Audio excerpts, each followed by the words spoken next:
యేసయ్య నామంలో మీకు అందరికీ హృదయపూర్వకంగా వందనం తెలియజేసుకుంటున్నాను.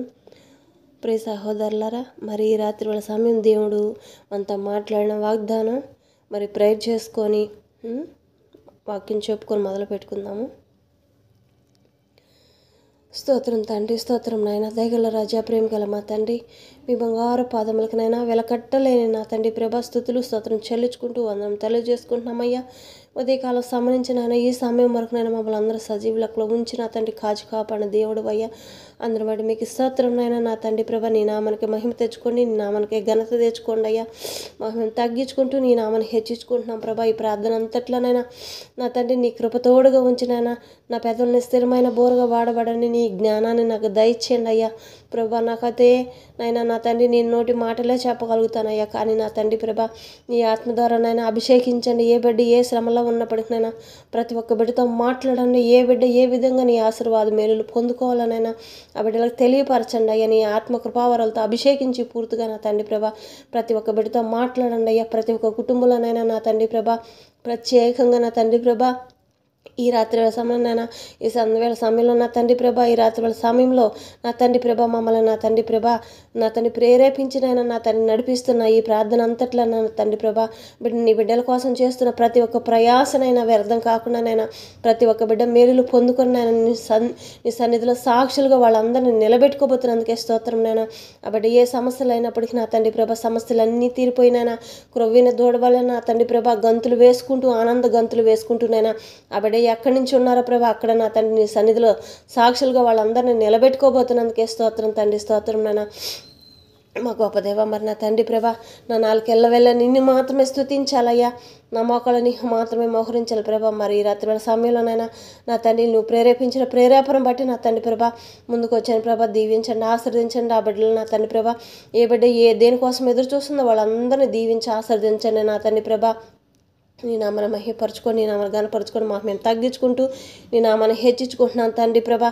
ఉదయకాల సమయం నుంచి ఈ సమయం వరకు నేను నా తండ్రి ఎంతమంది బిడ్డలు బయటికి వెళ్ళున్నారో వాళ్ళందరినీ క్షేమకరంగా గృహాలకు నడిపించిన విధానాన్ని బట్టి స్తోత్రం నైనా. మరి రాని బిడ్డలు ఇంకా ఎంతమంది ఉన్నారో ప్రభా వాళ్ళని నడిపించడానికి సహాయం దయచేయం. నీ కృపతోడుగా ఉంచినైనా ఆ బిడ్డలందరూ క్షేమకరంగానైనా రావడానికి సహాయం దయచేయమని ప్రార్థిస్తున్నామయ్యా నా తండ్రి. మరి వాక్యం ద్వారా ప్రతి ఒక్క బిడ్డతో మాట్లాడండి, దీవించండి, ఆశీర్వదించండి తండ్రి, స్తోత్రం నైనా. ప్రైవేట్లారా మరి 133 కీర్తన గ్రంథం 3వ వచనం ద్వారా దేవుడు మాట్లాడుతున్నాడు.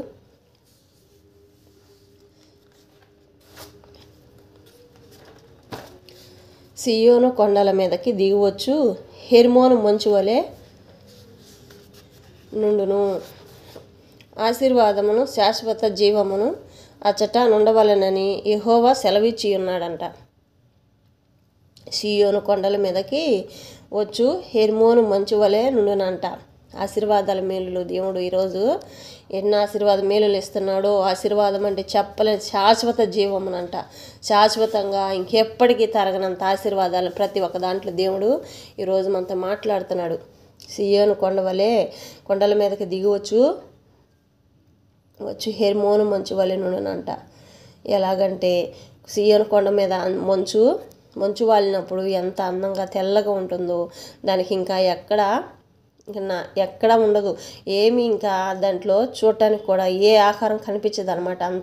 అంత అందమైన మనసు కలిగి మనం జీవిస్తున్నాము ఈ దినం నుంచి అని చెప్పని దేవుడు మనం మనసులో ఏదైతే కోరుకుంటున్నామో వాటన్నిటిలో ఆయన పరిమళ తైలంతో మనను అంటబడుతున్నానని ఈ రాత్రి వేళ సమయంలో దేవుడు మనతో మాట్లాడుతున్నాడు. ప్రతి ఒక్క క్షణం ఆశీర్వాదమును శాశ్వత జీవమును ఆ చెట్ట ఉండవలనని యెహోవా సెలవిచ్చి ఉన్నాడంట. మనము దేవుణ్ణి ఎట్టపోలి ఉండాలంటే మనం యథార్థమైన జీవితంలో మనము జీవించే ప్రతి క్షణము సియోను కొండల మీదకి దిగవచ్చు, హెర్మోను మంచు వలె నుండునంట.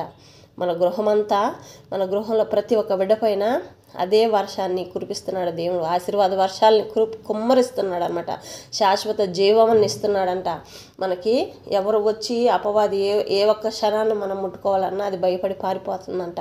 ఈ రాత్రి వేళ సమయంలో మరి ఎంతమంది బిడ్డలైతే ఎన్ని రకాల బాధల్లో ఉన్నారో వాళ్ళందరికీ శాశ్వతమైన జీవమును ఆయన అచ్చట ఉండవలెనని యెహోవా సెలవిచ్చేసాడు. మన గృహాల్లో శాశ్వతమైన ఆశీర్వాదాలు మేలులన్నీ ఈ దినం మన కుటుంబంలో గుమ్మరిచ్చానని చెప్తున్నాడు. యెహోవా సెలవిచ్చాడంటే ఇంకేమీ లేదు. మనమైతే మనుషులమైతే మాట ఇస్తాం, తప్పుతాం, కానీ దేవుడు వాగ్దానం ఇచ్చాడంటే ఎన్నటికీ పక్క తొలిగిపోడంట. ఆయన మాటే మనకి శాశ్వతం అనమాట. మనం అది పొందుకోవాలంటే ప్రభా మేము ఈ ఆశీర్వాద మేలు మేము పొందుకుంటున్నామయ్యా ఆమెనని అన్నప్పుడు యేసయ్య ఆ వాగ్దానాన్ని వాళ్ళ పట్ల ఖచ్చితంగా నెరవేరుస్తాడు. అవిశ్వాసంగా ఎవరు ఉండకూడదు. ఎవరు చెప్పినా దేవుని వాక్యాన్ని హృదయంలో బయలుపరుచుకొని మన హృదయంలో ఎప్పుడైతే అది విత్తనాన్ని అనేది నాటుకుంటామో ఆ విత్తనం బలంగా మన కుటుంబంలో జరిపిస్తుంది అనమాట. మనం అనుమానంగా మనము ఉండకూడదని చెప్పనని దేవుడు ప్రతి క్షణం మనతో మాట్లాడుతూ వస్తున్నాడు. మరి రాత్రివేళ సమయంలో సీయోను కొండ మీద దిగువచ్చు మంచు హెర్మోను మంచు వలె నుండును ఆశీర్వాదమును శాశ్వత జీవమును అచ్చట ఉండవలెనని యెహోవా సెలవిచ్చి ఉన్నాడంట. మనం ఇంతవరకు ఎన్ని బాధలు ఎన్ని కష్టాలు మన కుటుంబాల్లో పడ్డాము, ఆ కష్టాలన్నిటినీ ఈ దినము సమాప్తం చేసేసాడంట.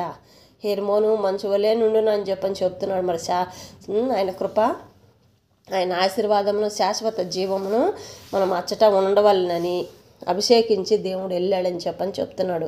మరి వాక్యమే దేవుడే వాక్యం కాబట్టి వాక్యం ఎవరు చెప్పినా దేవుడు మాత్రమే పలికిస్తేనే చెప్పగలుగుతారు, కానీ ఎవరు చెప్పరనమాట. ఈ దినం మీతో మాట్లాడుతున్నది కూడా దేవుడు ప్రత్యక్షంగా ప్రతి క్షణం మీతో మాట్లాడాలని చెప్పనని నన్ను ముందుకు నడిపించడం, నేను ముందుకు నడవటానికి కూడా దేవుడు సహాయం కాబట్టి, దేవుడి కృప కాబట్టి, దేవుడు మీ అందరి ఆశీర్వాద మేలులు పొందుకోవాలని చెప్పనని నాతో పదే ప్రేరేపించి మీకోసం మీ అందరి కోసం ఎంతో కష్టపడి వాగ్దానాన్ని నెరవేర్చలాగా ప్రార్థన చేస్తూ ప్రతి క్షణం దేవుడు నా ద్వారా మీ అందరికి ఆశీర్వాద మేలులు పొందాలి అని చెప్పనని నడిపించడం జరుగుతుందన్నమాట.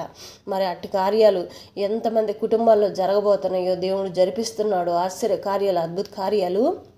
మహిమోన్నతుడు ఆయనే కాబట్టి, శాశ్వతం కలిగిన దేవుడు ఆయనే కాబట్టి, నిత్యుడు ఒక తండ్రి, నిరంతరం ఉండేవాడు ఆయనే కాబట్టి మనందరితోటి నాతో మీతో అందరితోటి ఆయన మాట్లాడుతూ తెలియని వాటికి తెలియపరుస్తూ ఎన్నో రకాలుగా దేవుడు మాట్లాడుతున్నాడంట, ఆశీర్వాదిస్తున్నాడంట. బిడ్డలారా, మనము దేవుడి బిడ్డలు అయితే కొంతమందికి పిడికిలి బియ్యం అనేది తీస్తారు, కానీ పిడికిలి బియ్యంలో అది ఎలా తీసుకోవాలో తెలియక ఒక్కొక్కళ్ళు మామూలుగా పెట్టేస్తారు. కానీ పిడికిలి బియ్యంలో తీసే ఆనందం ఎవరైనా తీయొచ్చు, దానికి భేదమే లేదు. క్రైస్తవులే తీయాలని లేదు, అన్యులు తీయకూడదు అనేది లేదు, ఏ బిడ్డైనా తీయొచ్చు. పిడికిలి బియ్యం తీసే ప్రతి క్షణం బిడ్డలారా, మనం పిడికిలి బియ్యం తీసే ప్రతి క్షణం ఒక్కొక్క పిడికిలి మన హృదయంలో బాధ అంతా ఎంత బాధ ఉంటుందో మన కుడి చేతిలోకి అరచేతిలోకి వస్తుందంట. ఆ బాధ మన హృదయంలో ఉన్న బాధ అంతా మన అరచేతిలోకి వస్తుందంట. మరి దేవుడు ఎంత మరుగైన మాటల్లో లోతైన మర్మాన్ని తెలియపరుస్తున్నాడు దేవుడు. ఈ రాత్రి వేళ సమయంలో ఎవరికి తెలియని లోతైన మర్మం గుండెలో హృదయాల్లో మనం ఏదైతే కుటుంబాల విషయాల కోసం కానీ ఏదన్నా మన బాధలే కానీ ఏదన్నా కానీ మన చింత యావత్తు ఏదైనా సరే మన గుండె లోతుల్లో నుంచి మనకి గుండెకి మన చేతులు అరిచేతి వరకే ఆ నరం అనేది ఒక హృదయం అనే నరాన్ని దేవుడు బయలుపరుచున్నాడంట. ఆ అరచేతిలోకి ఆ పిడికిలి బియ్యం మనం చేత్తో పట్టుకొని మన అరిచేయి పైకి ఎత్తినప్పుడు దేవుడు మన మనసులో ఏ బాధ అయితే ఉందో ఆ బాధ అంతా ఆయన దీవిస్తాడంట. ఆ పిడికిలి బియ్యం మనం చారుడితోటి చెయ్యి ఇట్లా పట్టుకున్నప్పుడు దేవుడికి చూపించినప్పుడు దేవుడు వాటన్నిటినీ ఆయన ఆహ్వానించుకుంటాడంట. మన కష్టాలన్నిటినీ ఆయన ఆహ్వానించుకొని మనం వేసిన పిడికిలి బియ్యాన్ని మనం తీసి పెట్టుకుంటాము కదా, దాంట్లో మన దీవెనలు పొందుకుంటామంట. దీవించేశాడంట దేవుడు. ఆ కష్టాలని తొలగించి మనకి దీవెనలు మాత్రమే మనకిచ్చాడు దేవుడు. మరి అలాగా తీసి పెట్టాలి అని చెప్పనని ఎన్నోసార్లు దేవుడు మనతో ప్రతి క్షణం చెప్తున్నాడు.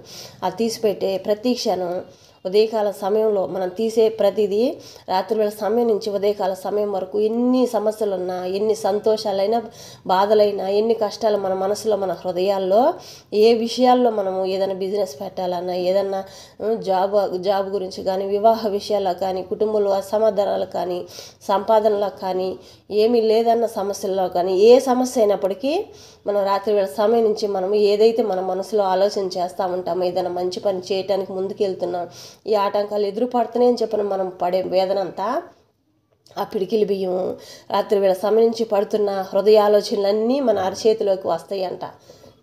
వచ్చినప్పుడు ఆ పిడికిలి బియ్యం చూపించే దేవుడిని ఆహ్వానిస్తాయి అనమాట. ప్రభా యేసయ్యా అని చెప్పనని మన అరచేయి చూపిస్తుందంట దేవుడికి. మరి ఎన్ని రకాల దోషములు ఉంటాయో ఆ దోషములని తొలగించి ఆయన పూర్తిగా ఆహ్వానిస్తాడంట. ప్రతి ఒక్క భోజనం, ప్రతి దినం ఉదయం కాల సమయం కానీ, మనం సాయంత్రం వేళ సమయం కానీ మనం ఇచ్చే ప్రతి ఒక్క పిడికిల బియ్యంలో దేవుడు మొదటి ముద్దగా ఆయనకి మనం వండిన అన్నం కాకోకుండా మనం తీసే బియ్యంలో మొదటి ముద్ద ఆయనకి మనం ఆహ్వానించుకున్నట్టు ప్రథమ ఫలాన్ని మనం దేవుడికి అప్పచెప్పుకున్నట్టంట. దేవుడు ప్రతి క్షణం ఈ లోతైన మర్మాలు ఎన్నో చెప్తూ ఉంటాడనమాట.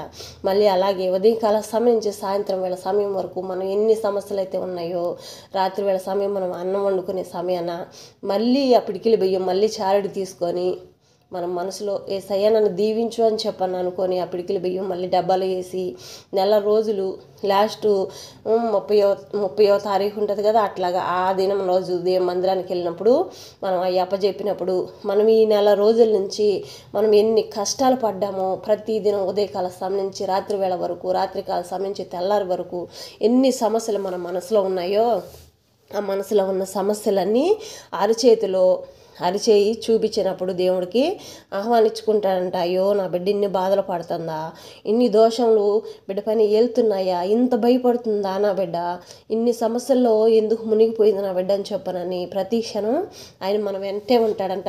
మనం ఇచ్చే ప్రతి ఒక్కటి ఆయన ప్రథమ ఫలంగా ఆయన ఆహ్వానిస్తాడంట. మరి అట్టి పిడికిలి బియ్యం మనం ఇచ్చేవాళ్ళు ఎవరైనా సరే, అన్యులని ఇవ్వచ్చు, క్రైస్తవులని ఇవ్వచ్చు, ఎవరైనా సరే ఇవ్వచ్చు. కానీ ప్రతిదినం ఉదయకాలం సమయం, సాయంత్రకాల సమయం మనం ఎన్నిసార్లు భోజనం వండుకుంటామో అన్నిసార్లు మనం తీసే ప్రతి క్షణం మన చింత యావత్తు, మన హృదయాల్లో ఎంత చింత ఉండదో అంత చింత యావత్తు మన హృదయంలో ఉన్న ప్రతి ఒక్క మాట మన అరచేతుల్లో దేవుడికి చూపిస్తుంది అనమాట. మన చెయ్యికి మన హృదయానికి అంత దగ్గర సంబంధం ఉంది కాబట్టి దేవుడు అరిచేతిలో ఇచ్చే ప్రతి ఒక్క ప్రతిఫలాన్ని ఆయన దీవిస్తాడంట, ఆశీర్వదిస్తాడంట. ఆ నెలలో జరిగిన ప్రతి ఒక్క బాధని నూతన మాసంలో అడుగు పెట్టేటప్పుడు నూతన కార్యాలు, నూతన ద్వారములు తెరబడతాడంట. మన సమస్యలు ఏవైతే ఉన్నాయో ఆ సమస్యలన్నీ మనం ఎప్పుడైతే మనం తీసిపెట్టిన పిడికిలి బియ్యం దేవుడి మందిరంలోకి చేరుస్తామో ఆ కష్టాలన్నీ అంతటితో సమాప్తం అయిపోతాయి అంట. దినదినముకి మాసంకి నూతన మాసం అడుగుపెట్టేటప్పటికి నూతన కార్యాలు, నూతన జీవితాలుగా మనల్ని దేవుడు మారుస్తాడంట. ఇంకా ఆ దోషం అంతటితో తొలగిపోద్దంట. దినదినానికి మన కుటుంబంలో ఏ సమస్యలు ఉన్నప్పటికీ ఆ సమస్యలన్నీ తొలగిస్తానని చెప్పని దేవుడు మాట్లాడుతున్నాడు. మరి పిడికిలి బియ్యంలో ఎంత ఆశీర్వాద మేలులు ఉన్నాయో, ఎంతమంది పొందుకోవాలని దేవుడు ఈ రాత్రి వాళ్ళ సమయంలో మీ అందరికి చెప్తున్నాడో నాకైతే తెలియదు. కానీ మరి అందరికంటే ముందుగా నాకు తెలియనివి కూడా నాకు దేవుడు ఈ రాత్రి వాళ్ళ సమయంలో నాతో ఎంతగా బయలుపరుస్తున్నాడు. కాబట్టి దేవాది దేవుడికి వందనం తెలియజేసుకుందాము. మరి ఈ రాత్రి సమయంలో ఎంత సంతోషాన్ని మనకి ఇస్తున్నాడో. సియోను కొండ మీద దిగవచ్చు, హెర్మోను మంచు వలె నుండినంట మన గృహాలు. సియోను కొండ మీద హెర్మోను మంచు ఎంత అందంగా ఉంటుందో, ఇక నుంచి ఈ దినం నుంచి మన గృహాలపైన అంత అందమైన మంచు కప్పబడి అంత అందంగా మన గృహాల్లో మన బిడ్డలు కానీ మనం కానీ అలాగే ఉంటామని చెప్పనని పరలోక సంతోషం భూమి మీద మనకి ఇస్తున్నాడని చెప్పని రాత్రి వాళ్ళ సమయం మాట్లాడుతున్నాడు. అలాగ ఉండాలంటే మనం దేవునికి అనుకూలంగా ఉండాలి. మరి ఆయన అయితే వాగ్దానం ఇచ్చేసాడు. కానీ మనమైతే పక్కకు తొలిగామంటే మళ్ళీ దేవుడి కోపం ఎక్కువైపోద్ది. దేవుడి కోపానికి మనం ఎప్పుడు వ్యతిరేకంగా జీవించకూడదు. దేవుడి ప్రేమను పంచుకునే వారిగానే జీవించాలి. దేవుని సంతోషపెట్టేవారిగా మనం జీవించాలి. ఎందుకంటే ఆయన భూమి మీద ఉన్నంతకాలం మన సంతోషం కోసం ఆయన ఎలా మరణించాడో అందరికీ తెలుసు. ఎంత భయంకరమైన జీవితంలో ఆయన నడిచాడో అందరికీ తెలుసు. కాబట్టి అందుకని ఇక మనం ఆయన సంతోషపెట్టే వారమైతే మన కుటుంబాలను సంతోషపెట్టే దేవుడు ఆయన ఉన్నాడు కాబట్టి ప్రతి క్షణం మనం మన కోసము ఎదురు చూడాల్సిన అవసరం లేదు. మాకు అది లేదు ఇది లేదని చెప్పి అనుకోని అవసరం లేదు. ప్రభువా నీ కోసం నాయన నిన్ను సంతోషపెట్టడం కోసమే ముందుకు కొనసాగించాలయ్యా. మాకు సహాయం దయచేయండి అయ్యా. నీ జ్ఞానాన్ని నీ తెలివిని నైనా మాకు దయచేయండి అయ్యా. వివేచన కలిగిన మనసుని మాకు దయచేయండి అయ్యా అని చెప్పనని మనం అడిగే ప్రతి క్షణం చాలా సంతోషపడతాడంట దేవుడు. చాలా చాలా అంటే చాలా సంతోషపడతాడంట. హృదయపూర్వకంగా సంతోషపడి మనం అడగకుండానే మన హృదయంలో మనము ముందుగా దేనికోసమైతే మనం ఆలోచన చేస్తూ ఉంటామో ఆ ఆలోచన మనం అడగకముందే అవి జరిగిపోతాయంట. తినేదే కావచ్చు, తాగేదే కావచ్చు, ఒక బిడ్డల గురించే కావచ్చు, ఒక జీవిత ఆధారమే కావచ్చు, ఏదైనప్పటికీ అది జరిగిపోతుందన్నమాట. మనం ఆయన సన్నిధిలో నుంచి అడుగు బయట పెట్టకముందే మనకు వాటిలోకి జవాబు ఎదురే తిరిగి వస్తుంది అనమాట. అట్టి కార్యాలు జరిగిస్తాడు దేవుడు. మనం అట్లా అడగాలి దేవుణ్ణి. ప్రభా నిన్ను మాత్రమే సంతోషపెట్టాలయ్యా. మాకు మేము సంతోషపడటం కాదయ్యా. మేము పసిబిడ్డల హృదయం కలిగినైనా ఎల్లప్పుడూనైనా సదాకాలంనైనా నీ చల్లటి ఒడిలో మాత్రమే మేము ఉండాలి ప్రభా. పసిబిడ్డల హృదయం కలిగి జీవించాలి ప్రభా. అట్టి బాధ్యతను అట్టి ధన్యతను మాకు దయచేయేసయ్యా. మాకు తెలియక ఎన్నో పొరపాట్లు చేసామయ్యా, క్షమించయ్యని చెప్పని అడుగుతూ ఉండాలి. ప్రతి క్షణం అడగాలని అడిగే ప్రతి క్షణం మనం ఏదైతే అనుకుంటామో వాటన్నిటిలో దేవుడు మనకి సకలం సమకూరుస్తాడంట. మన మార్గాలన్నీ సరళం చేస్తాడంట. మనకు జయవీరుడిగా ముందుండి మనం చేయాలనుకున్న ప్రతి ఒక్క పనిలో మనం చేయలేకపోయినప్పటికీ ఆయనే ముందు నిలబడి ఆయనే చేస్తాడంట మన కార్యాలన్నీ. మరి ప్రియబిడ్డలారా, ఈ రాత్రి వేళ సమయంలో దేవుడు మనతో మాట్లాడిన మాటలను బట్టి ఆశీర్వాదం శాశ్వత జీవముని అచ్చట ఉండవలెను అని చెప్పని యెహోవా సెలవిచ్చి వెళ్ళాడంట. మరి మన గృహాలపైన అట్టి శాశ్వతమైన ఆశీర్వాదాలు మేలులన్నీ ఈ దినము మనకి ఇచ్చేసాడు. జీవముని ఇచ్చేసాడు, శాశ్వతమైన జీవముని. ఎక్కడ మనకు దొరకనంత ఆనందాన్ని ఈరోజు మనకి ఇచ్చాడు అనమాట. కీర్తనల గ్రంథం 133 3వ వచనం ద్వారా దేవుడు ఎంతగా మాట్లాడాడంటే ఎంత గొప్పగా మాట్లాడాడు. మరి బిడ్డలందరూ పొందుకోండి. ఈ వాగ్దానం నా పట్ల దేవుడు నాకే చెప్పాడు, ఈ వాగ్దానం నా పట్ల నెరవేర్చునుగా కేసునాంలో ఆమెను చెప్పుకోండి మీ హృదయాల్లో. ఖచ్చితంగా ఈ రాత్రి వాళ్ళ సమయం నేను చెప్పినట్టు మీరు దేవుడిని అడగండి. అడిగే ప్రతి క్షణం తిరిగి మళ్ళీ మీరే నాకు చెప్తారనమాట. మీరు ఇంకా 10 మందికి ఎదుటి వారికి యేసయ్యని నేను ఇలా అడిగాను, యేసయ్య నాకు సహాయం చేశాడు, నా పట్ల ఈ కార్యం జరిగించాడు, అయ్యో అద్భుతంగా జరిగించాడు, ఆశ్చర్యంగా జరిగించాడని మీ ఒక్క బిడ్డ ద్వారా వేల కుటుంబాలు లెక్కింపలేనుగా దేవుని నామను మహిమపరచడానికి దేవుని సన్నిధిలో సాక్ష్యాలుగా నిలబడతారనమాట. అట్టి హృదయం కలిగి మనం జీవించాలి. అట్టి వాగ్దానం మనం హృదయాల్లో నిలబెట్టుకోవాలి. ఇక ఆ శాశ్వతమైన జీవముని ఆశీర్వాదాలు మేలులన్నీ మన పట్ల జరగాలని చెప్పనని ప్రతి క్షణం వాగ్దానాలు అట్ట పెట్టుకోవాలి, అడుగుతూ ఉండాలి దేవుని. ప్రభా ఈరోజు ఈ వాగ్దానం మాతో చెప్పావు కదయ్యా, ఈ వాగ్దానం మా పట్ల నెరవేరుస్తానన్నావు కదయ్యా, నెరవేర్చయ్యా. మేము మనుషుల వైపు చూడటం లేదయ్యా, నీ వైపు మాత్రమే చూస్తున్నావయ్యా అని చెప్పనని దీన మనసు కలిగి అడగాలి.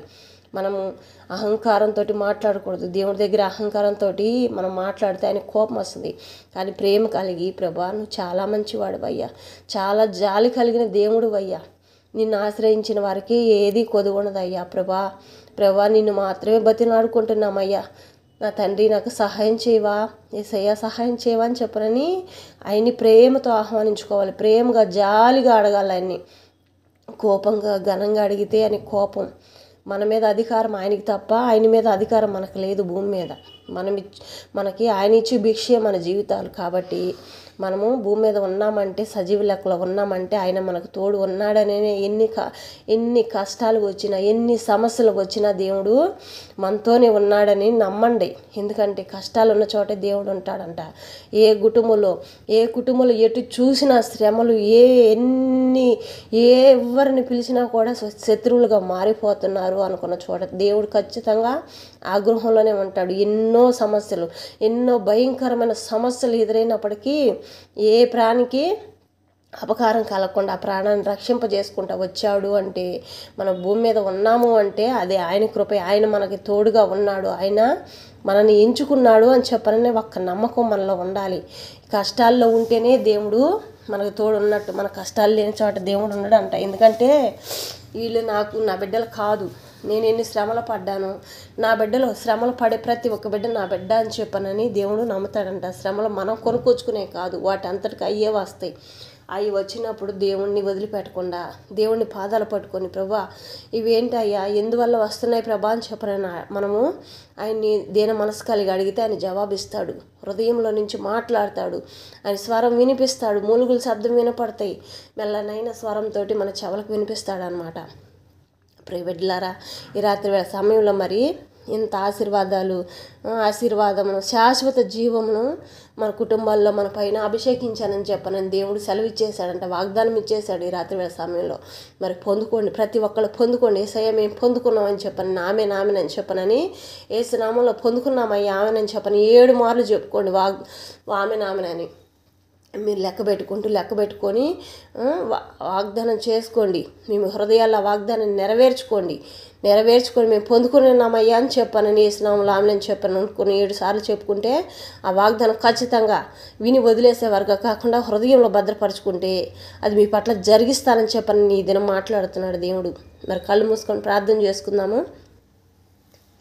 స్తోత్రం తండ్రి, స్తోత్రం నాయన, నా గొప్ప తండ్రి, నీకు స్తోత్రం నాయన. ఇచ్చిన ఆశీర్వాదాల మేలును బట్టి నా తండ్రి ప్రభా, నా తండ్రి నీవు తప్ప ఎవరు లేరయ్యా. సియోను కొండల మీద నాయన వచ్చు నా తండ్రి హెర్మోను మంచు వలె నా తండ్రి ప్రభా నుండి నన్ను చెప్పని చెప్పున్నావయ్యా.